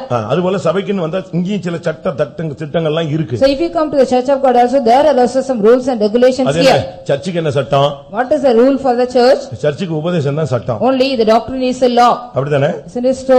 ரோமர்கள் நிருபத்துல நீங்க பாருங்க. When we read in Romans, நீங்கள் உபதேச சட்டதிட்டத்துக்கு கீழ்ப்படிந்ததனால் தேவனை நாங்கள் ஸ்தோத்திரிக்கிறோம். we praise God and bless God because he have obeyed the form of the word of God. ரோமர் 6:17ல இந்த வார்த்தை This சொல்லப்பட்டிருக்கிறது. word is set in Romans 6:17. அடுத்ததாக Nextly 1 பேதுரு 2:14 படி அதிகாரிகளுக்கு கீழ்ப்படிய வேண்டும். according to First Peter 2:14 you have to obey your officers. அப்படிதான் பைபிள்ல The சொல்லிருக்கு. Bible says so. மேலான அதிகாரம் உள்ளவர்களுக்கு எல்லாருக்கும் நீங்கள் You கீழ்ப்படியுங்கள். must obey all the higher officials of you. அவன் எப்படிப்பட்டவனோ கர்த்தர் அந்த ஸ்தானத்துல Whatever வச்சிருக்கார். may be the man the Lord has kept in the position of him. அடுத்து உங்களோட எல்டர்ஸ்க்கு நீங்க கீழ்ப்படியுங்கள். Nextly you have to obey the elders of you. அந்த வயதுக்கு ஒரு மதிப்பு கொடுக்கணும். You have to give the respect to the age of them. 1 பேதுரு 5:5ல இந்த வார்த்தையை நான் பார்க்கலாம். We can read in First Peter 5:5 this word. இளைஞரே மூப்பருக்கு கீழ்ப்படியுங்கள். You young one obey the elders. ஒருவருக்கொருவர் கீழ்ப்படியுங்கள். Obey each another. நீங்க வந்து எல்டர்ஸ் நீங்க மதிச்சு பாருங்க, உங்களுக்கு எல்லாரையும் மதிப்பு கொடுப்பாங்க. If you obey the elders all shall obey you. நீங்க யாரையும் மதிக்கலனா உங்களை எவனுமே மதிக்க மாட்டாங்க. If you don't respect anybody none will respect you. நீங்க கீழ்ப்படிஞ்சா சகலமும் உங்களுக்கு கீழ்ப்படியும். If you obey all things will be subdued to நீங்க you. கீழ்ப்படியாட்டா ஒண்ணுமே உனக்கு If கீழ்ப்படியாது. you don't obey means nothing shall be subdued to you. இது மனுஷிகமான கீழ்ப்படிதல். These are the manly or the human obedience. எஜமான்களுக்கு கீழ்ப்படிதல், Obeying the masters, பெற்றோர்களுக்கு கீழ்ப்படிதல், obeying the parents, மூப்பர்களுக்கு கீழ்ப்படிதல், obeying the elders, பிதாவுக்கு கீழ்ப்படிதல், obeying the father God, புருஷர்களுக்கு கீழ்ப்படிதல், obeying the husbands, ஒருவருக்கு ஒருவர் கீழ்ப்படிதல். obeying one another. அடுத்து தெய்வீகமான கீழ்ப்படிதலை நான் உங்களுக்கு வைக்கிறேன். Nextly I want to place you before the divine obedience. ஒரு ஆவிக்குரிய மனுஷன் ஆண்டவருடைய ஆவிக்குரிய காரியங்களையும் கீழ்ப்படிதல் உள்ளவனா இருக்கணும். A spiritual man in the spiritual life also he should show obedience. ரெண்டுமே இணைந்து தான் செயல்படும். These two go united together. ஒருத்தன் உண்மையா இருக்கிறான்னா தேவனுக்கும் உண்மையா இருப்பான், மனுஷனுக்கும் உண்மையா If இருப்பான். a man be sincere he shall be sincere to God as well as man. ராயனுக்கு செலுத்த வேண்டியது ராயனுக்கு செலுத்தினா அவனுக்கு அவன் தேவனுக்கு செலுத்த வேண்டியது தேவனுக்கு என்ன செய்வான்? செலுத்துவான். If a man give unto the things to Caesar he shall also give unto the things to God. தேவனுக்கு செலுத்த வேண்டியது தேவனுக்கு செலுத்தினா அவன் ராயனுக்கு செலுத்துவான். If a man gives the things unto God means he shall also give the things unto Caesar. அதுபோல நாம் ஆவிக்குரிய காரியங்களுக்கும் கீழ்ப்படிய வேண்டும். So likewise we got to obey the spiritual matters too. முதலாவது First of all, இந்த சுவிசேஷத்துக்கு நீ கீழ்ப்படிய first of வேண்டும். all you must obey the gospel. 1 பேதுரு 4:17 வசனத்தை பார்க்கும் பொழுது First Peter 4:17. அங்கே நீங்கள் சுவிசேஷத்துக்கு கீழ்ப்படிய வேண்டும். Here you must obey the gospel. சுவிசேஷத்துக்கு கீழ்ப்படிந்தா நம்ம இங்க வந்திருக்கிறோம். Only we have come here to obey the after being obeyed the gospel we have come here. ரெண்டு சுவிசேஷம் இருக்கிறது. There are two types of gospels. ஒன்று விடுதலையின் சுவிசேஷம், மற்றொன்று மகிமையின் One சுவிசேஷம். is the gospel of deliverance, next one is the gospel of glorious இந்த gospel. சர்ச்சுக்குள்ள என்டர் ஆகும்போது உனக்கு கிடைச்ச சுவிசேஷம் வந்து விடுதலையின் When சுவிசேஷம். you enter the time when you entered in the church of God, you got the gospel of deliverance. இப்பொழுது உனக்கு அருளப்பட்டு கொண்டிருக்கிறது மகிமையின் சுவிசேஷம். Now you are being given the glorious gospel. அது உன்னை மகிமையிலே கொண்டு போய் நிறுத்தும். It shall take you to the glory and make you to stand. அதனால சுவிசேஷம் கேட்கும்போது நீங்க நல்ல செய்திகளை கேட்கும்போது அதுக்கு நீங்க கீழ்ப்படியணும். So when you hear the good tidings as well as the gospel, you must obey that. ஒரு வசனம் படிக்கும் பொழுதோ, when you read the word of God, ஒரு பிரசங்கம் கேட்கும்போது, when you hear a message, ஒரு ஆலோசனை கிடைக்கும்போது, when you get a counseling, அது கரெக்ட்டா இருந்துச்சுனா நம்ம அதுக்கு அப்படியே கீழ்ப்படியணும். if it is correct, mean you have to obey as it is. 1 பேதுரு 2:8 படி, according to 1 Peter 2:8, வசனத்துக்கு கீழ்ப்படிதல். you must obey the word of God. கர்த்தர் எவ்வளவு வசனங்களோடு உங்களோட பேசுறார். The Lord God is speaking with us with much word of God. வசனம் தான் நம்மை கட்டி எழுப்பக்கூடிய ஒரு அனுபவம். Only the word of God is the experience to be built up. வசனமே சத்தியம். The word of God is the truth. சத்தியம் உங்களை சுத்தமாக்குகிறது. The truth makes you clean. சத்தியம் ஒரு மனிதனை பரிசுத்தமாக்குகிறது. The truth makes a man holy. அதனால வசனம் சத்தியத்துக்கு கீழ்ப்படியணும். So we have to obey the truth, the word of God. இன்னைக்கு சத்தியத்துக்கு கீழ்ப்படிதல்ங்கிறது ரொம்ப கஷ்டமா இருக்கு. Today it is we feel difficult to obey the word of God, the truth. வசனத்துக்கு கீழ்ப்படிதல் ஒரு அனுபவம், சத்தியத்துக்கு கீழ்ப்படிதல் அடுத்த அனுபவம். The experience of obeying the experience of the word of God is that is the experience obeying the truth. ரோமர் 2:8ல சத்தியத்துக்கு கீழ்ப்படிதல். In Romans 2:8 we have to obey the truth. என் பிள்ளைகள் சத்தியத்திலே நடக்கிறார்கள் என்கிற சந்தோஷத்தை காட்டிலும் வேறு சந்தோஷம் எனக்கு கிடையாது. I don't have any other joy than to hear my people our children are walking in the truth. சத்தியத்தை கைக்கொண்டு வருகிற நீதியுள்ள ஜாதி உள்ளே பிரவேசிப்பதற்கு வாசல்களை திறவுங்கள் என்று பரலோகத்திலே சொல்லப்படும். It shall be said in the heaven, open ye the gates so that the righteous nation which follow the truth may enter therein. கர்த்தர் உன்னோடு பேசின வசனத்துக்குலாம் நீ கீழ்ப்படிகிறாயா? Are you just obeying through the word of God? The Lord has talked to you. தனியாக எத்தனையோ வசனத்தோடு கர்த்தர் உன்கிட்ட பேசுகிறார். Personally the Lord has talked to you with many verses. சொப்பனத்திலே சில வசனங்கள் மூலமாக கர்த்தர் உன்கிட்ட In பேசுகிறார். the dream also through some word of God the Lord has talked to you. பிரசங்கங்கள் வாயிலாக, through the messages, தீர்க்கதரிசனங்கள் வாயிலாக, through prophecies, தரிசனங்கள் வாயிலாக, through visions. ஏதாவது ஒரு விதத்துல ஒரு வசனம் உன்னோடு பேசுது. In any one of the manners one word of God is talking to you. மனுஷனுக்கு கீழ்ப்படியல, ஆனா தேவனுடைய வசனத்துக்கு நீ கீழ்ப்படிய. You are obeying the man or you obeying the word of God? அடுத்து இந்த சத்தியத்துக்கு நீ கீழ்ப்படியணும். Next you must obey this truth. இந்த சத்தியங்கிறது கொஞ்சம் வித்தியாசமானது. This truth is somewhat different. இது அப்போஸ்தல உபதேசம் என்று It அழைக்கப்படுகிறது. has been called as apostolic doctrine. ஆதி அப்போஸ்தல காலத்துல ஜனங்கள் எப்படி இருந்தாங்க? In the early apostolic period how were the people? அவர்கள் அப்போஸ்தல உபதேசத்திலும் அந்யோன்யத்திலும் அப்பம் பிட்கிறதிலும் ஜெபத்திலும் உறுதியாய் தரித்திருந்தார்கள். They were also steadfast in the apostolic doctrine, fellowship and breaking it as well as in prayer. அடுத்து உனக்கு கிடைத்த தரிசனத்துக்கு நீ கீழ்ப்படியணும். Next you have to obey the vision what you get. அது எல்லாருக்கும் கிடைக்கிறது இல்ல. All will not get that vision. அப்போஸ்தலர் 16:19 பார்க்கும் பொழுது, When we read in Acts of Apostles chapter 16 verse 19, எனக்கு கிடைத்த பரம தரிசனத்துக்கு நான் கீழ்ப்படியாதவனாய் இருக்கவில்லை. I was not disobedient unto the heavenly vision what I got. பழைய ஏற்பாட்டு ஜனங்களுக்கு கிடைத்ததெல்லாம் தரிசனங்கள். In the Old Testament people they saints they all got the visions. ஆனால் புதிய ஏற்பாட்டு ஜனங்களுக்கு கிடைத்ததெல்லாம் பரம தரிசனங்கள். But the New Testament people they all got the heavenly visions. யோசிச்சு பாருங்க. Yes, you think it over. அவங்களுக்கு எழுத்தின் பிரகாரமான ஒரு பாலும் தேனும் ஓடுகிற ஒரு கானான். Literally they got a land of Canaan which was flowing with milk and honey. ஆனா நமக்கு கிடைக்கிற தரிசனம் பரம கானான். But the vision what we are going to get is a heavenly vision. Heavenly Canaan. அதனால தான் பவுல் சொல்லுகிறார், என்னுடைய பரம தரிசனத்துக்கு நான் கீழ்ப்படியாதவனாய் இருக்கவில்லை. So that Paul speaks here, I was not disobedient unto the heavenly vision to me. உனக்கு ஒரு தரிசனம் இருக்கிறது. You are having a vision to you. அதை கர்த்தர் ஏற்ற நேரத்தில் உனக்கு கொடுத்திருக்கிறார். The due time the Lord has granted that to you. அந்த தரிசனம் காலம் சென்றாலும் நீ குறித்த காலத்தில் அது நிறைவேறும். Even though time being past at the particular time it shall be fulfilled. அந்த பரம தரிசனத்துக்கு நீ கீழ்ப்படிய வேண்டும். You must obey to the heavenly vision. அந்த தமஸ்குவுக்கு போகிற வழியிலே கர்த்தர் அவனை சந்தித்த பொழுது அதைத்தான் சொல்றான், எனக்கு கிடைத்த பரம தரிசனம். On the way to Damascus when the Lord God met him, that was only he says about the heavenly vision. எபிரேயர்ல 11ஆம் அதிகாரத்துல பார்க்கும் பொழுது, When we read in Hebrew chapter 11, Abraham தன்னுடைய அழைப்புக்கு கீழ்ப்படிந்தான். Abraham obeyed his calling. அவனுக்கு ஒரு அழைப்பு இருந்தது. He had a calling. அந்த அழைப்புக்கு அவன் அப்படியே He கீழ்ப்படிந்தான். obeyed as it is to the calling of him. எபிரேயர் 11:8ல நாம் அதை பார்க்க முடியும். Where we can read in Hebrew 11:8 that one. அவன் அழைக்கப்பட்ட போது, When he was being called, அந்த இடத்துக்கு போகும்படி அவன் அழைக்கப்பட்ட போது, when he was being called to go to that particular place, போகும் இடம் என்னதென்று தெரியாமலே அந்த அழைப்புக்கு கீழ்ப்படிந்தான். he just obeyed there. He did not know even the place where he had to go. இங்க இருக்கிறவங்களுக்கு எல்லாம் அழைப்பு, ஊழியத்தின் அழைப்பு கிடைச்சிருக்கா? Those are seated here, have you all received the calling to the ministry? அவனுக்கு போகிற இடம் தெரியாது, ஆனா நமக்கு போகிற இடம் தெரியும். He did not know where to go, but we know the place where we are going. உன்னுடைய அழைப்பு புதிய எருசலேமா, உன்னுடைய அழைப்பு மகிமையான சீயோனாங்கிறது உனக்கு தெரியும். Only you know that you are calling to Jerusalem or to the glorious Zion. அது உனக்கு தெரியும். You know that. பெற்றோர்களே, உங்களுடைய பிள்ளைகளுடைய அழைப்பு என்னவென்று உங்களுக்கு தெரிந்திருக்க வேண்டும். அப்படியானால் நீ ஆவிக்குரிய பெற்றோர். You are only being called as a spiritual parents. You parents, if you only then know the calling of your children. இயேசு பிறக்கும் பொழுது அந்த மரியாளுக்கு என்னென்ன சம்பவிக்கும் என்பதெல்லாம் தெளிவா சொல்லிவிட்டார். When Jesus Christ was being born, before there Mary was being foretold all the things what shall happen to her. அப்படினால உங்களுடைய பிள்ளைகளுடைய அழைப்பு என்ன? So what is the calling of your children? உங்களுடைய அழைப்பு என்ன? What is your calling? ஆபிரகாமுக்கு ஒரு அழைப்பு வந்தபோது அவன் அத போகிற இடமே தெரியாது. அப்படியே கீழ்ப்படிஞ்சிட்டான். When Abraham got a calling, he did not know the place where he had to go, just he obeyed. ஊழியக்காரங்களுக்குள்ள அழைப்பு வந்து சீயோன்னு தெரியும். ஆனா இடையில என்ன இருக்குன்னு தெரியாது. So the calling to the servants of God, they know Zion, but what they do not know what they are having in the middle. ஒவ்வொரு விசுவாசிக்கு சிங்காசனம் அழைப்புன்னு தெரியும். So each and every believer, they know the calling to the throne. ஆனா இடையில என்ன இருக்குன்னு யாருக்கு தெரியும்? But who knows what is in the between them? என்னது சம்பவிக்கும் என்று அவன் அறியானே. He does not know what shall happen to him. அது இன்னவிதமாய் சம்பவிக்கும் என்று அவனுக்கு சொல்லத்தக்கவன் யார்? Who can tell them why in what manner it shall happen to him? அது வனாந்தரமாக இருக்கலாம். It may be the wilderness. அது சாக்கடையாக சாலகத்தின் வழியாக இருக்கலாம். It may be through the gutter. எந்த வழியா இருந்தாலும் போகும் இடம் எனக்கு தெரியாது, போகும் வழி தெரியாட்டாலும் நான் சேரும் இடம் எனக்கு தெரியும். So even though I do not know the way which I go, I know the place where I am going to, where my destination. அவனோ அந்த அழைப்புக்கு கீழ்ப்படிந்தான். So he obeyed the calling. தயவு செய்து அழைப்பு யாருக்காவது இருந்தால் தயவு செய்து கீழ்ப்படியாமல் போய் விடாதீர்கள். So if you get a calling, means please don't show disobedience. மோசேக்கு அந்த அழைப்பு கிடைத்தது. Moses got that calling. அவன் அந்த அழைப்பை அலட்சியம் பண்ணினான். He just despised that calling. நான் சிப்போரோலோட கடைசி வரைக்கும் வண்டி ஓட்டி முடிச்சிரறான். He thought so he can also he can finish his life with Sippora.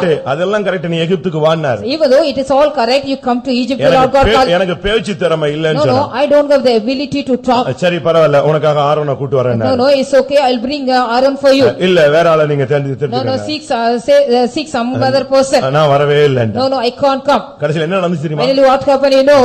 இவன் கீழ்ப்படியாத பட்சத்துல அவனை ஆண்டவருக்கு பயங்கர டென்ஷன் ஆயி வழியிலே அவனை கொல்ல பார்த்தார். Unless he obeyed, the Lord God was so annoyed and wanted to kill him on the way. அழைப்பை அலட்சியம் பண்ணினால் உன்னுடைய ஓட்டத்தை நீயே வாழ்நாளை குறுகிக் கொள்ள நீ எண்ணுகிறாய் என்றார். If you despise the calling, means you want to make short your lifetime. அப்போஸ்தலர் 6:7 பார்க்கும் பொழுது When we read Acts of Apostles chapter 6 verse 7, உன்னுடைய விசுவாசத்துக்கு நீ கீழ்ப்படிய you must obey to your faith. அவர்கள் விசுவாசத்துக்கு கீழ்ப்படிந்தார். They obeyed their faith. விசுவாச வாழ்க்கை என்பது ஒரு அருமையான வாழ்க்கை. The life of faith is a very beautiful life. அது தேவனோடு நடக்கிற வாழ்க்கை. That's a life walking with God. தேவனோடு ஷேர் பண்ற வாழ்க்கை. That's a life we can share with God. தேவனோடு பேசுகிற வாழ்க்கை. That's a life we can deal with God. தேவனோடு ஐக்கியம் உள்ள ஒரு வாழ்க்கை. That's a life we have fellowship with God. விசுவாசம் இல்லாமல் தேவனுக்கு பிரியமா இருப்பது கூடாத காரியம். It is impossible to please God without faith. ஒவ்வொருவருடைய விசுவாசமும் டிஃபரண்ட் இருக்கு. Each and everybody's faith is different and different. ஒவ்வொருவருடைய விசுவாசத்தினுடைய ratio different. The ratio of the faith of each and every person is different. அவனுடைய தரிசனத்துக்கு ஏற்றவனுமா அவனுடைய விசுவாசம் அமையும். According to the vision of him, his faith shall be kept. விசுவாசம் எல்லாரிடத்திலும் இல்லையே. The faith is not found with all men. ஒருவனுடைய விசுவாசம் செத்து போனதா இருக்கு. Some other people's faith are being dead. ஒரு சிலருடைய விசுவாசம் அற்ப விசுவாசமா இருக்கு. Some other people's faith are like the least faith. ஒரு சிலருடைய விசுவாசம் நல்ல விசுவாசமா இருக்கு. Some others faith are good faith. ஒரு சிலருடைய விசுவாசம் பரிசுத்தமான விசுவாசமா இருக்கு. Some others people's faith are like the holy faith. ஒரு சிலருடைய விசுவாசம் மகா பரிசுத்தமான விசுவாசமா Some இருக்கு. others people's faith are like the most holy faith. இந்த தங்கத்தை நீங்க பாத்தீங்கன்னா if you see the gold, அதுல டிஃபரண்ட் இருக்கு. காரட்னு சொல்லுவாங்க.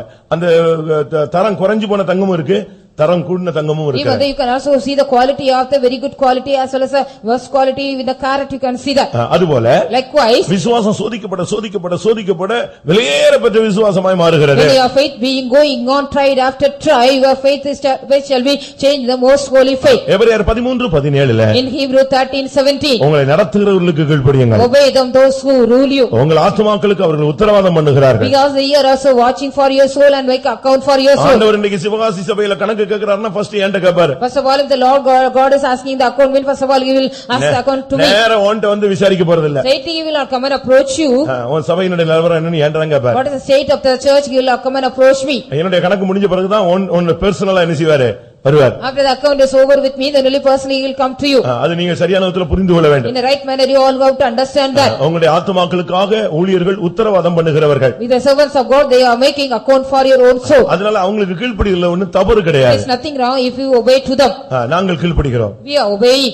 எங்களை நடத்துகிறவர்களுக்கு நாங்கள் என்ன செய்கிறோம்? கீழ்ப்படிகிறோம். We are obeying to our leaders. அதனால தான் இங்க வந்து உட்கார்ந்து இருக்கோம். So that we are seated here. இல்ல இண்டிபெண்டன்ட் அப்படினா நான் எங்கேயோ திசை தெரியாம போயிருப்பேன். No, if it is independent, maybe you would have gone somewhere without any direction. நம்முடைய சர்ச்சினுடைய முதுகெலும்பே நடத்திப்பு தான். Only the spinal cord of our church is the leading. அந்த ஆவியானவருடைய நடத்துதல். Only the leading of the Holy Spirit. அது ஊழியனாலும் சரி ஜீவியனாலும் சரி. Either it's a life or the ministry. உங்களை நடத்துகிறவர்களுக்கு கீழ்ப்படியுங்கள். You must obey to them those who rule you. கிறிஸ்தவ வாழ்க்கையுடைய அலங்காரமே கீழ்ப்படிதல். Only the beauty of the Christian life is obedience.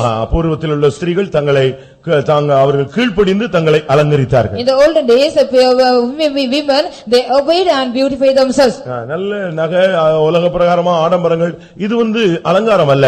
ஒரு பெண்ணுக்கு ஒரு ஆணுக்கு இல்லாவிட்டால் ஒரு தேவனுடைய பிள்ளைக்கு ஒரு ஊழியக்காரனுக்கு அலங்காரம் என்று சொன்னால் அது கீழ்ப்படிதல் தான் அலங்காரம். For the child of God, a servant of God and a believer, only 18:22 it has been said about the obedience is better than the offering. சரி, என்னெல்லாமோ சொல்றோம், ஆனா ஒரு சிலர் கீழ்ப்படியவே மாட்டேங்கறாங்களே. But we are saying something, but some other is not even obeying. அதுக்கு வேதம் சொல்லுகிறது மாம்ச சிந்தை இருந்தா கீழ்ப்படிய முடியாது. But the scripture says if you are having the mind of carnal mind, you cannot obey. மாம்ச சிந்தை மரணம். The carnal mind is death. இப்ப நான் பிரசங்கம் பண்றேன், இத கூட நீங்க ஆவியின் சிந்தையோடு கேட்டாதான் உங்களுக்கு யூஸ் ஆகும். I am now preaching that if you also just it shall be useful to you with the spiritual mind if you hear that. நீங்க மாம்ச ஆமா அவர் சொல்லிட்டே இருப்பார், டைம் ஆகுதா பாரு அப்படினு இருந்தீங்கன்னா அது மாம்ச சிந்தை, அது இந்த சத்தியத்துக்கு உன்னை கீழ்ப்படிய விடாது. If you are under the carnal mind, let him go on say, see the time is, there's a carnal mind, you will not, it is not useful to you. மாம்ச சிந்தை மரணம். The carnal mind is death. மாம்ச சிந்தை தேவனுக்கு விரோதமான பகை. The carnal mind is just against God. ரோமர் 8:7 நீங்க வாசிங்க. You will please read Romans 8:7. யார் கீழ்ப்படிய முடியாம கஷ்டப்படுறாங்க? Who are the people they cannot obey and suffering? எப்படி என்றால் மாம்ச சிந்தை தேவனுக்கு விரோதமான பகை, அது தேவனுடைய நியாயப்பிரமாணத்துக்கு கீழ்ப்படியாமலும் கீழ்ப்படிய கூடாமலும் இருக்கிறது. கீழ்ப்படியாமலும் கீழ்ப்படிய கூடாமலும் இருக்கிறது. It is not subjected to the law of God, it is not even subjecting. மாம்ச சிந்தை இருந்தா உனக்கு இந்த பிரசங்கத்துக்கு உன்னால கீழ்ப்படிய முடியாது. Because if you are having the carnal mind, you cannot obey to the word of God or the message. எல்லாரும் கண்களை மூடுவோம். Let us all close our eyes. இந்த கூட்டத்துல கர்த்தர் உனக்கு ஒரு கீழ்ப்படிதலை எதிர்பார்க்கிறார். In this meeting, the Lord God is expecting obedience from you. இந்த வருஷத்தின் துவக்கத்திலிருந்து உன்னுடைய கீழ்ப்படிதல் எப்படி இருந்தது? From the beginning of this year, how was your obedience? எவ்வளவா இந்த வசனங்களுக்கு நீ கீழ்ப்படிந்தாய்? How much you obeyed the word of God? எவ்வளவா இந்த அப்போஸ்தல சத்தியத்துக்கு கீழ்ப்படிந்தாய்? How much you obeyed the apostolic doctrine? இந்த வருஷத்துல கிடைத்த தரிசனத்துக்கு எப்படி நீ கீழ்ப்படிந்தாய்? How did you obey the vision you got in this year? உனக்கு கிடைத்த அழைப்புக்கு நீ கீழ்ப்படிந்திருக்கிறாய்? Have you obeyed the calling for what you got? உனக்கு கொடுத்த விசுவாசத்துக்கு நீ Have கீழ்ப்படிந்திருக்கிறாய்? you obeyed the faith which is given to you? எல்லாரும் கண்களை மூடுவோம். Let us all close our eyes.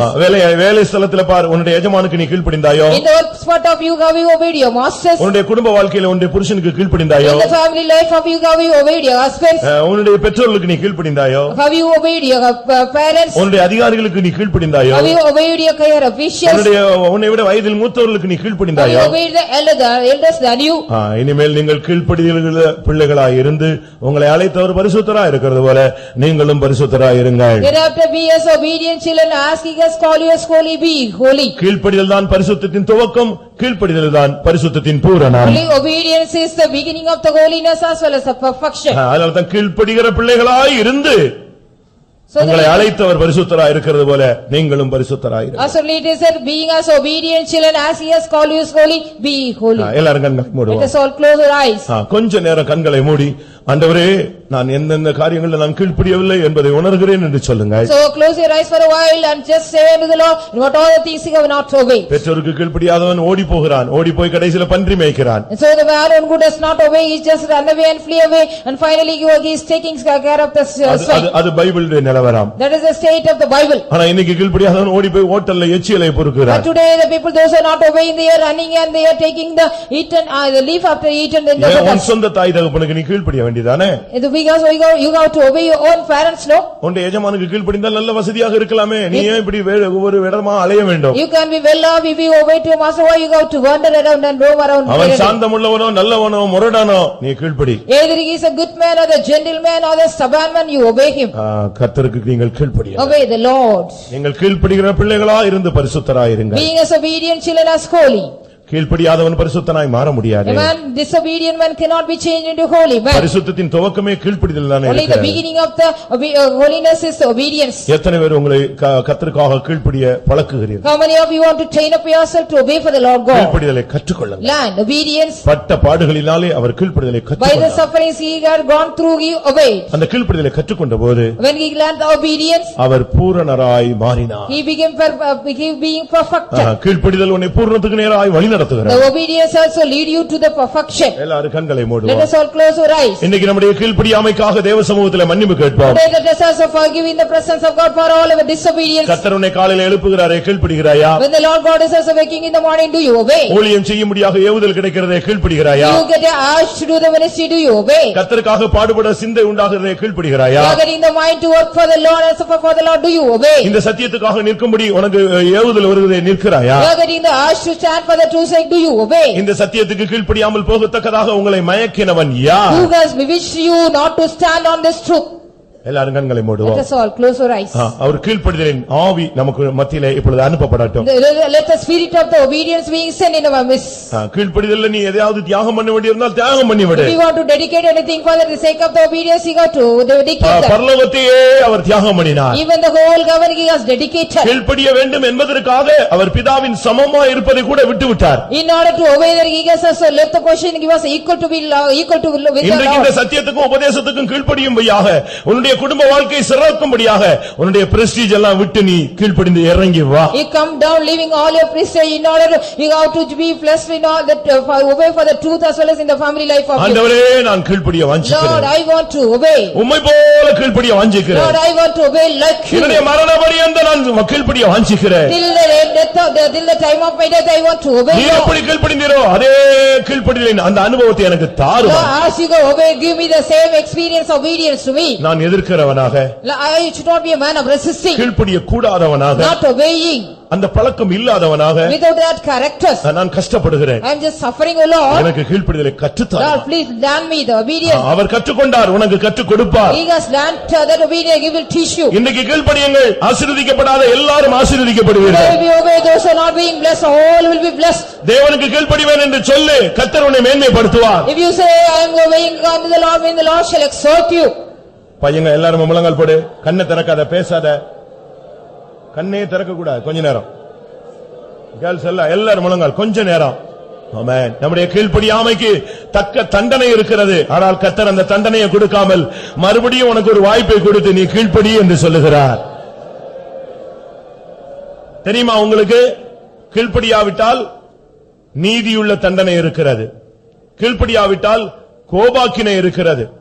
கீழ்ப்படியாவிட்டால் விளக்கு தண்டை நீக்கி விடுவார். கீழ்ப்படியாவிட்டால் அழிவு இருக்கிறது. ஆனா இதெல்லாம் இப்ப நான் பிரசங்கம் பண்ண கர்த்தர் விரும்பல. அந்த வசனங்கள் எல்லாம் ஒதுக்கி வச்சுட்டு கர்த்தர் சொல்றார், என் மகனே நீ கீழ்ப்படி, நான் உன்னை உயர்த்தட்டும். நீ கீழ்ப்படி, நான் உன்னை மேன்மைப்படுத்தட்டும். நீ என்னுடைய அழைப்புக்கு நீ கீழ்ப்படி, என்னுடைய தரிசனத்துக்கு நீ கீழ்ப்படி. ஹல்லேலூயா. நான் உன்னை பரிசுத்தனாய் மாற்றட்டும், உன்னை பூரணனாய் மாற்றட்டும்.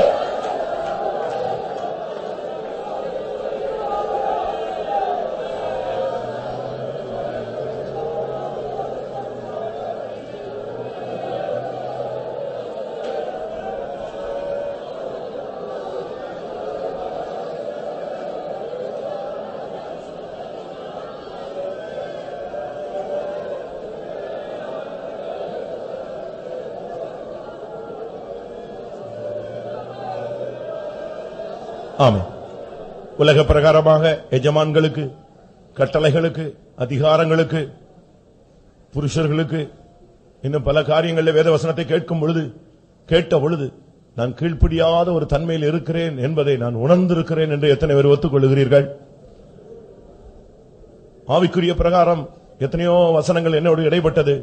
எத்தனையோ தரிசனங்களை கர்த்தர் எனக்கு தந்தார். ஹல்லேலூயா. எனக்கு எத்தனையோ விஷயம் அழைப்பு என்னை தேடி வந்தது. எனக்கு விசுவாசத்தை கர்த்தர் கொடுத்தார். ஆனால் நானோ அந்த சத்தியத்துக்கு கீழ்ப்படியாமல் போய்விட்டேன். எத்தனை பேர் ஒத்துக்கொள்கிறீர்கள்? ஆமென். ஹல்லேலூயா. ஷதபலா கதிகரபலா. ஆமென். பிரியமானவர்களே, இன்றைக்கு கர்த்தர் உன்னை கண்டம் பண்ண வரவில்லை, உனக்கு கீழ்ப்படிதலை கற்றுக் கொடுக்கும்படியாக வந்திருக்கிறார். அந்த கீழ்ப்படிதலின் ஆவி இப்பொழுது உன்மேல் வந்து சேரும். ஹல்லேலூயா, ஹல்லேலூயா, ஹல்லேலூயா, ஹல்லேலூயா. ஆமென். தயவு செய்து இந்த பிரசங்கம் கேட்ட பின்பு கூட நீங்கள் நினிவேவுக்கு கப்பல் ஏறுங்கள். தயவு செய்து நீங்கள் தர்ஷீஷுக்கோ தமஸ்குக்கோ கப்பல் ஏற வேண்டாம். நீ மறுபடியும் உன்னை நீ வணங்கா கழுத்துள்ளவனாய் திரும்பி போக வேண்டாம். வலிவி போகிற இருதயம் உள்ளவனாய் போக வேண்டாம். ஆண்டவரே, உம்முடைய சத்தியத்துக்கு கீழ்ப்படிவேன், உம்முடைய தரிசனத்துக்கு கீழ்ப்படுகிறேன், உம்முடைய அழைப்புக்கு நான் கீழ்ப்படுகிறேன். ஹல்லேலூயா. மேலானவர்களுக்கு நான் கீழ்ப்படிகிறேன் ஆண்டவரே.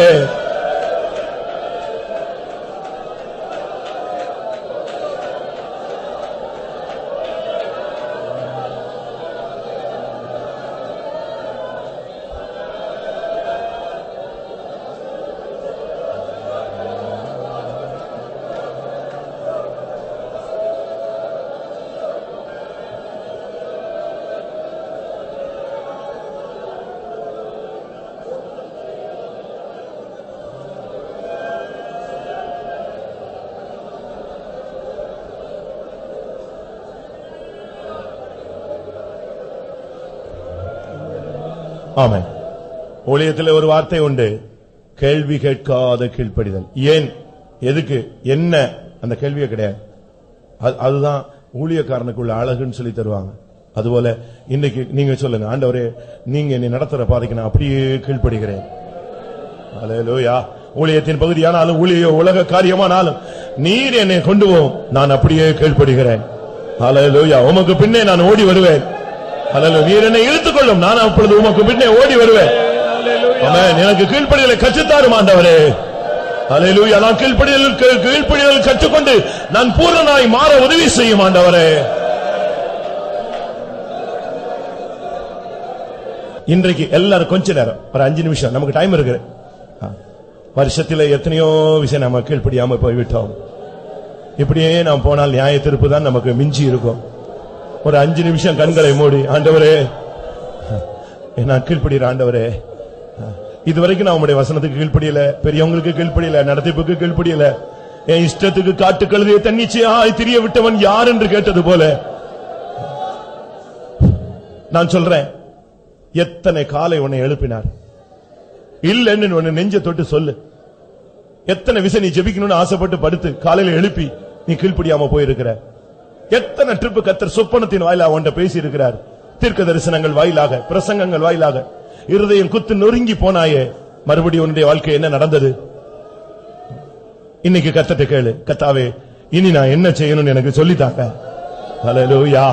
ஆமென். கர்த்தர் எனக்கு உனக்கு சொல்லி தருவார். ஆமென். என்ன நான் செய்ய வேண்டும் சொல்லுங்கப்பா. ஆமென்.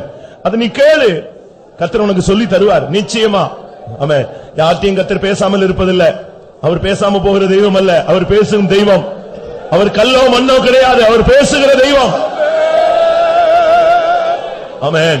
ஆனா கீழ்ப்படிதல் மாத்திரம் தான் உன்னிடத்தில் அவர் எதிர்பார்க்கிறார். ஒரு நிமிஷம், நான் திரும்பவும் சொல்றேன், நீ கீழ்ப்படிஞ்சா மட்டும் போதும். அடுத்து கிருபை அபிஷேகம் எல்லாம் தர்றதெல்லாம் அவர் பொறுப்பு. ஹல்லேலூயா. நீ செய்ய வேண்டிய உன்னுடைய பகுதியில் அவர் எக்ஸ்பெக்ட் பண்றது ஒன்னே ஒண்ணுதான், நான் கீழ்ப்படிறேன்னு சொல்லு போதும். நீ கீழ்ப்படிஞ்சு ஒப்பு கொடுத்துரு, கர்த்தர் உனக்கு கிருபை தருவார், அபிஷேகம் தருவார், வல்லமை தருவார், ஆசீர்வாதம் தருவார். உனக்கு எட்டாத உயரத்தில் உன்னை கொண்டு போய் நிறுத்துவார். கர்த்தருடைய வல்லமை நம்முடைய மத்தியிலே கடந்து வந்திருக்கிறது. ஹல்லேலூயா. கர்த்தர் இந்த கூட்டத்தில் பச்சை குளிரா உன்னோடு பேசிக் கொண்டிருக்கிறார். ஹல்லேலூயா. இந்த பாட்டு நீங்க கரெக்டா நீங்க பாடுனீங்கன்னா உங்க உள்ள உடைஞ்சு நொறுங்கி கதறிடுவீங்க.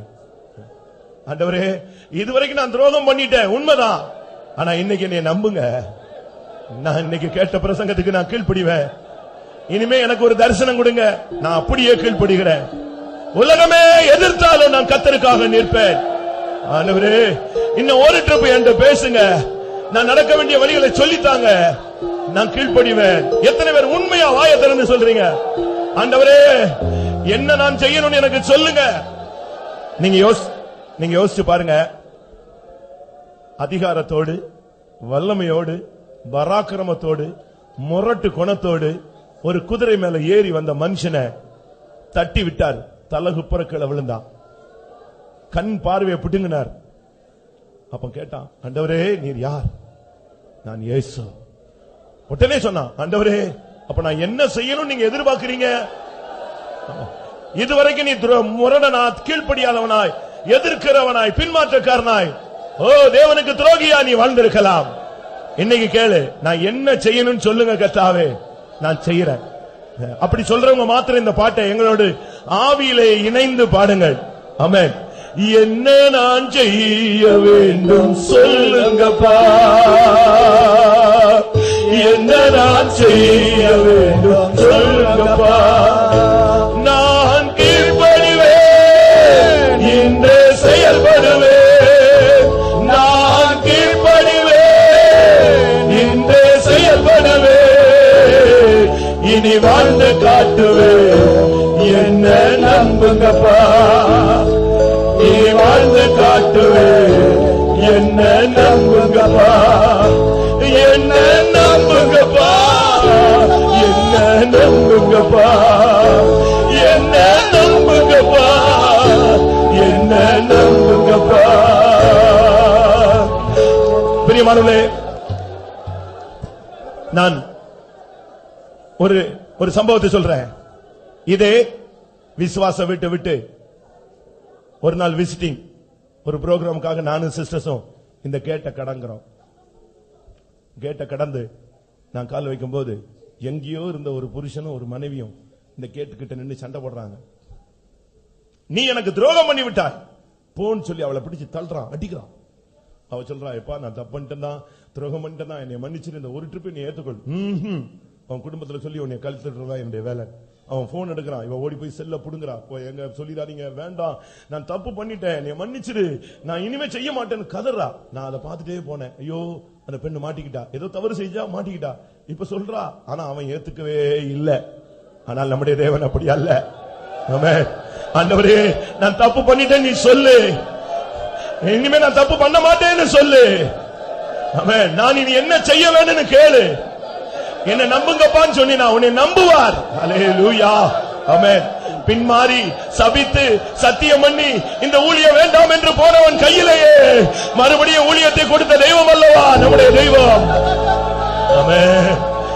என்ன நான் செய்ய வேண்டும் சொல்லுங்கப்பா, என்ன நான் செய்ய வேண்டும் சொல்லுங்கப்பா. நான் கீழ்ப்படிவேன், இன்று செயல்படுவேன். நான் கீழ்ப்படிவேன், இன்று செயல்படுவேன். நீ வாழ்ந்து காட்டுவேன், என்ன நம்புங்கப்பா. நீ வாழ்ந்து காட்டுவேன், என்ன நம்புங்கப்பா, என்ன நம்புங்கப்பா, என்ன நம்புங்கப்பா, என்ன நம்புங்கப்பா, என்ன நம்புங்கப்பா, என்ன நம்புங்கப்பா, என்ன நம்புங்கப்பா, என்ன நம்புங்கப்பா.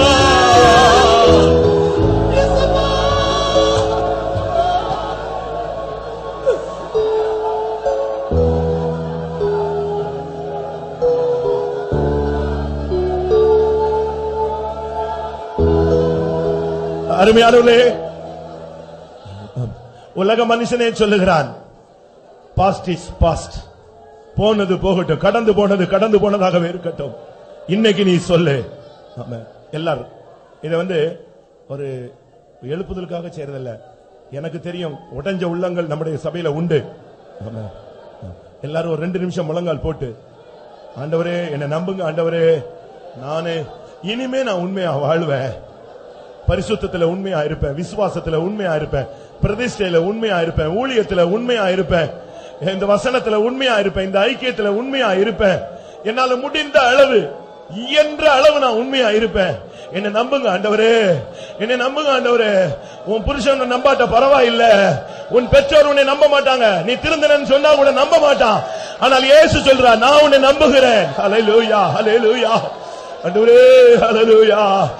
என்ன நான் செய்ய வேண்டும் சொல்லுங்கப்பா, என்ன நான் செய்ய வேண்டும் சொல்லுங்கப்பா. நான் கீழ்ப்படிவேன், இன்று செயல்படுவேன்.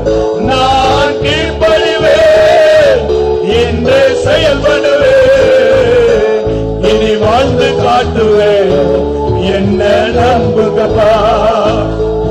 இனி வாழ்ந்து காட்டுவேன், என்ன நம்புங்கப்பா, என்ன நம்புங்கப்பா, என்ன நம்புங்கப்பா,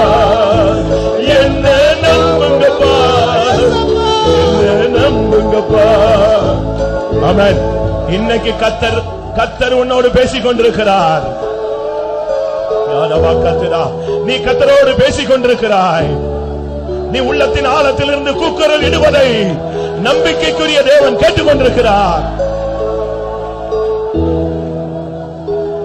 பிரியமானவர்களே, ஒன்று தெரியுமா?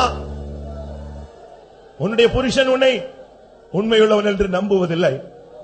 உன்னுடைய மனைவி உன்னை உண்மையுள்ளவன் என்று நம்புகிறதில்லை. ஏன், உன் பெற்றோர் கூட உன்னை உண்மையுள்ள நபர் என்று நம்புகிறதில்லை. ஆனால் கர்த்தர் என்ன செய்கிறார் தெரியுமா? உண்மையுள்ளவன் என்று எண்ணி இந்த கனமான விசுவாச ஜீவியத்தை கர்த்தர் உன் கையில் கொடுத்திருக்கிறார். கடைசியாக அர்ப்பணிப்போடு, அழுகையோடு, கண்ணீரோடு, இருதய நொறுங்குதலோடு, கூக்குரலோடு இந்த பாடலை நீங்கள் பாடுங்கள். இது ராகத்துக்காக பாடுற பாட்டு அல்ல, இதயத்தின் ஓலம் தான் ராகம். உள்ள உடைஞ்சு எத்தனை விசுவாசி இன்னைக்கு இந்த பாட்டை பாட போறீங்க? நொறுங்கி பெற்றோர்கள், ஹல்லேலூயா, ஊழியர்கள், ஆமென், வாலிபர்கள், ஆமென், மூத்த விசுவாசிகள், பழைய விசுவாசிகள், ஓ ஆண்டவரே என்னை நம்புங்கன்னு எத்தனை பேர் கூப்பிட்டு கேட்க போறீங்க? ஆமென். என்ன நான் செய்ய வேண்டும் சொல்லுங்கப்பா, என்ன நான் செய்ய வேண்டும் சொல்லுங்கப்பா, நான் கீழ்ப்படிவேன், இன்றே செயல்படுவேன், நான் கீழ்ப்படிவேன், இன்றே செயல்படுவேன், இனி வாழ்ந்து காட்டுவேன், என்ன நம்புங்கப்பா, இனி வாழ்ந்து காட்டுவேன், என்ன நம்புங்கப்பா, என்ன நம்புங்கப்பா, என்ன நம்புங்கப்பா, என்ன நம்புங்கப்பா, என்ன நம்புங்கப்பா, என்ன நம்புங்கப்பா, என்ன நம்புங்கப்பா, என்ன நம்புங்கப்பா, இயேசுவே.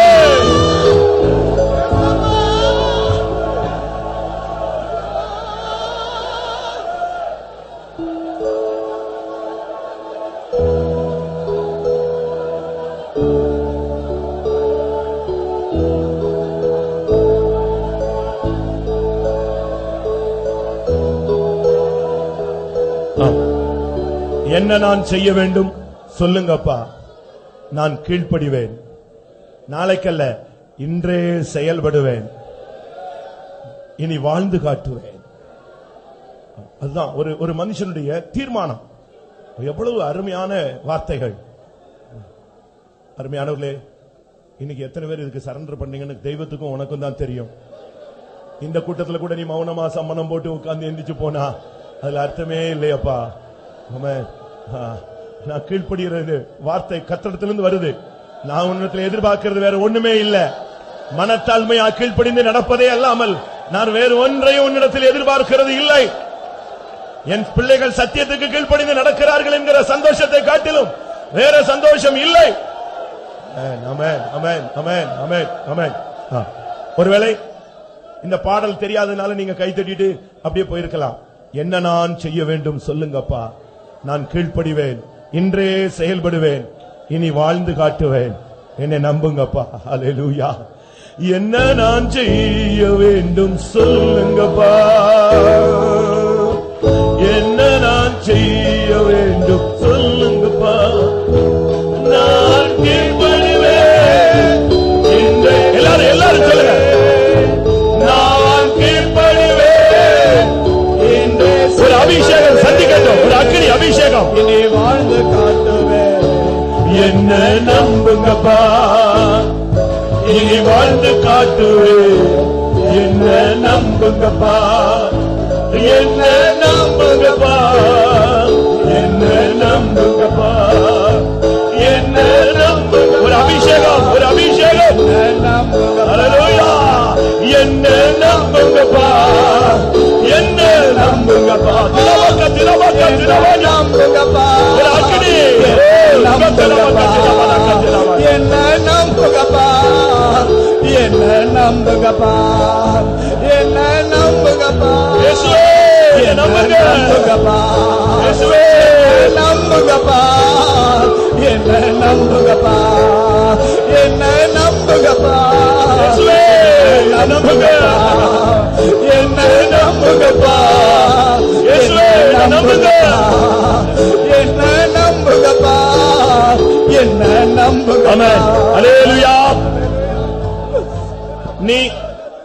என்றைக்கோ பண்ணின துரோகம் இன்னைக்கு இந்த வார்த்தையை தைரியமா உன்னை சொல்ல விடல. ஆண்டவர் நம்புவாரா? மன்னிச்சிடுவாரா? நம்ம கொண்டு இந்த வேலையை செய்வாரா? நமக்கு இந்த அபிஷேகம் தருவாரா? மறுபடி அந்த கிருபை கிடைக்குமா? அந்த அனுபவம் வருமா? நம்ம பாவத்தை ஜெயிச்சிருவோமா? நம்ம கரை சேர்ந்துருவோமா? நீ சந்தேகப்படாத. உன்னை நம்பித்தான் கர்த்தர் இந்த கூட்டத்தில் வந்திருக்கிறார். இதுவரைதான் நீ கீழ்ப்படியல, இன்னைக்காவது நான் கீழ்ப்படிவேன் சொல்லு. ஓ, உன்னுடைய இருதயத்தை சதையான இருதயமாய் மாற்றுவார்.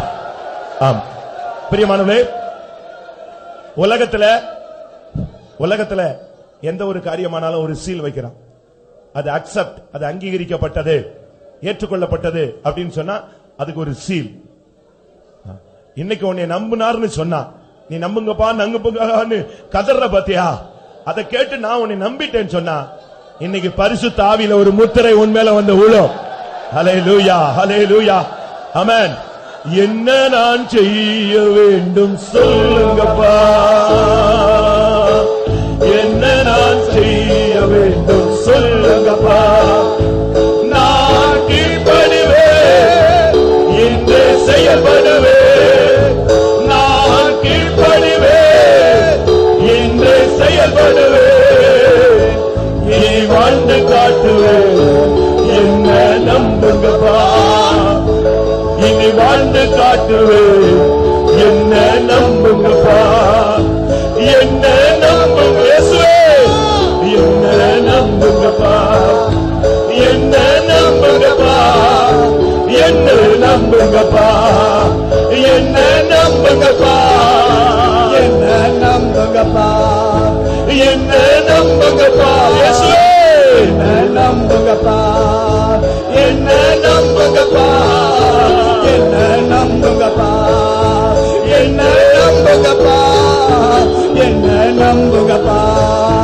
என்ன நம்பி அபிஷேகத்தினால் முத்திரை இருக்கிறார். நம்புங்கப்பா, என்ன நம்புங்கப்பா, என்ன நம்புங்கப்பா, என்ன நம்புங்கப்பா, நம்புங்கப்பா, என்ன நம்புங்கப்பா, என்ன நம்புங்கப்பா, என்ன நம்புங்கப்பா, என்ன நம்புங்கப்பா. ஹல்லேலூயா, ஹல்லேலூயா.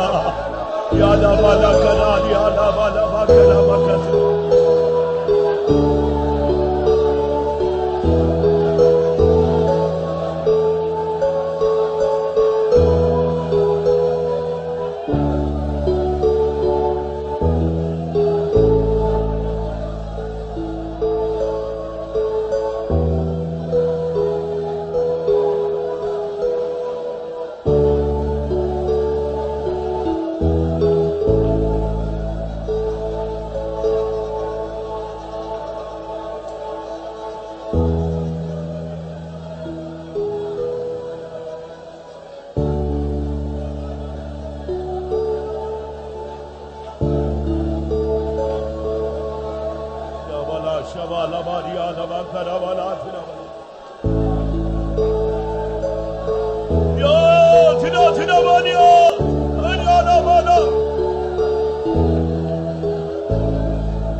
அன்றைக்கு அந்த தோட்டத்திற்கு கனியை தேடி போன எஜமான் இன்றைக்கு இந்த தோட்டத்திலே, இந்த சபையிலே கீழ்ப்படிதலை எதிர்பார்த்து வந்தார்.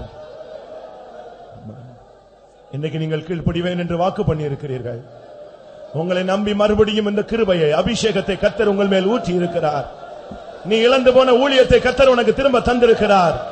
நீ உடைத்து போட்ட பிரதிஷ்டையை மறுபடி புதுப்பித்திருக்கிறார். ஹல்லேலூயா. என் கிருபை உன்னை விட்டு விலகுவதும் இல்லை என்று அவர் வாக்கு பண்ணியிருக்கிறார். ஆமென். நான் உனக்கு சொன்னதை செய்யுமளவு உன்னை கைவிடுவதில்லை. ஓ ரபகத் ரபகத் இகரா மனா ஷபாலா.